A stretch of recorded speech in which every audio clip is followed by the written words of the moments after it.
ഒരു കുഞ്ഞിൻ്റെ സ്പീച്ച് ക്ലാരിറ്റിയും പല്ലിൻ്റെ അലൈൻമെൻറ്റുമായി എന്തെങ്കിലും ബന്ധമുണ്ടോ? അതായത് കുഞ്ഞിൻ്റെ പല്ലും താടിയെല്ലും കൂടുതലായി മുന്നോട്ട് തള്ളി നിൽക്കുകയോ അകത്തോട്ട് വലിഞ്ഞു നിൽക്കുകയോ ചെയ്യുന്ന കണ്ടീഷൻ. ഇതെങ്ങനെ കുഞ്ഞുങ്ങളുടെ സ്പീച്ച് ക്ലാരിറ്റിയുമായി ബന്ധപ്പെടുന്നു? കിഡ്സ് വേയിൽ നിന്ന് അനുവാണേ. പോകാം ഇന്നത്തെ വീഡിയോയിലേക്ക്. പല്ലുകളുടെ മിസ്അലൈൻമെൻറ്റിൽ കോമൺ ആയി കാണപ്പെടുന്നതാണ് ഓവർ ബൈറ്റും അണ്ടർ ബൈറ്റും. എന്താണ് ഓവർ ബൈറ്റ്?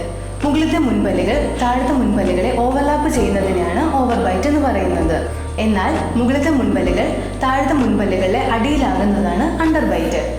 ഇതുകൊണ്ട് നിരവധി പ്രശ്നങ്ങൾ ഉണ്ടാകുന്നുണ്ട്.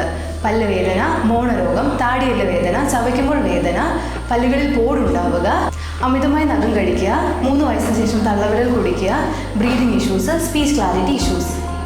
എങ്ങനെയാണ് ഓവർ ബൈറ്റും അണ്ടർ ബൈറ്റും സ്പീച്ചിനെ ബാധിക്കുന്നതെന്ന് നോക്കാം. ഓവറോൾ സ്പീച്ച് ക്ലാരിറ്റി ഇത് അഫക്റ്റ് ചെയ്യും. ഫ്, വ്, ത് എന്നീ സൗണ്ടുകൾ പറയുമ്പോൾ നാവ് പല്ലുമായി ഒരു കോണ്ടാക്ട് വരുന്നുണ്ട്. ഇങ്ങനെയുള്ള കുട്ടികൾക്ക് ഇത് പറയാൻ ബുദ്ധിമുട്ടാണ്. ട്, ദ്, ന് എന്നീ സൗണ്ടുകൾ പറയുമ്പോൾ നാവ് പല്ലിന് തൊട്ടു പുറകിലായി അൽവിയോളാർ റിഡ്ജിൽ കോണ്ടാക്ട് വരുന്നുണ്ട്. അതായത് ട്, ന്, ദ് ഇങ്ങനെ. ഓവർ ബൈറ്റ് ഉണ്ടെങ്കിൽ ഈ കോണ്ടാക്ട് ബുദ്ധിമുട്ടാണ്. സ്, സ് എന്നീ സൗണ്ടുകൾ പറയുമ്പോൾ പ്രോപ്പറായി എയർ എസ്കേപ്പ് നടക്കാത്തത് കൊണ്ട് കറക്റ്റായി പ്രൊനൗൺസ് ചെയ്യാൻ പറ്റില്ല. ഇങ്ങനെയുള്ള കുട്ടികൾക്ക് ബ്രീതിങ് ഇഷ്യൂസ് ഉള്ളതുകൊണ്ട് ലങ് കപ്പാസിറ്റി കുറവായിരിക്കും. അതുകൊണ്ട് തന്നെ ഒറ്റ സ്ട്രെച്ചിൽ കൂടുതൽ വാക്കുകൾ പറയുന്നതിന് ബുദ്ധിമുട്ടുണ്ടാകാറുണ്ട്. ഇത് നമുക്ക് എങ്ങനെ മാറ്റിയെടുക്കാം?